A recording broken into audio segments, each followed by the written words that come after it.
because we're talking about misconceptions and misunderstandings around the last rites.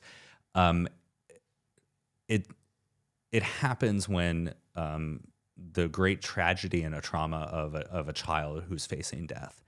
And sometimes we get a call from a chaplain, a staff chaplain, or a call from a parent or a family member who says, this child is dying. Can we get last rites for him? And that's a little difficult because the answer actually is no.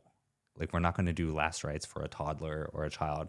In the church's eyes, the sacrament of anointing is inherently connected to confession because they both forgive sins, actual sins, And for a child who has not yet reached the age of reason, there aren't sins to forgive. Yeah. And so they can't actually receive that sacrament because there's no actual matter in that sense. And so it's really difficult, but in a situation where a child who hasn't reached the age of reason, who hasn't reached the age of 7, we wouldn't actually anoint them. What we do is we complete the sacrament of baptism, and that's the sacrament of confirmation.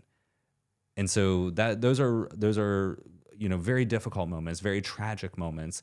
But I've been called multiple times to give last rites to a child, and then you have to kind of walk the family through because you're going to say, actually, I'm not going to do what you're requested. Yeah, I'm going to do this other thing. So you kind of have to do some catechesis. But for our listeners to understand that, like, in those really traumatic and tragic situations, we've been talking a lot about the sacrament of anointing and all 3 of the last rites as this preparation for death. Well, in the case of a child, we actually look to complete their baptism as their final preparation for death, which is a little different, but I think it needs to be said. Yeah, and it achieves the same. Yeah. It prepares.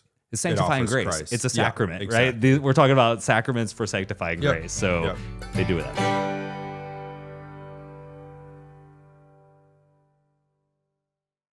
Father Jacob Bertrand. Father Gregory. A Dominican, a Franciscan, and a Jesuit walk into a bar. One of them asks the audience to subscribe. That's not a joke. Any ways you can improve upon it? Just don't tell jokes. Right. This is not a joke. Please subscribe. Cheers.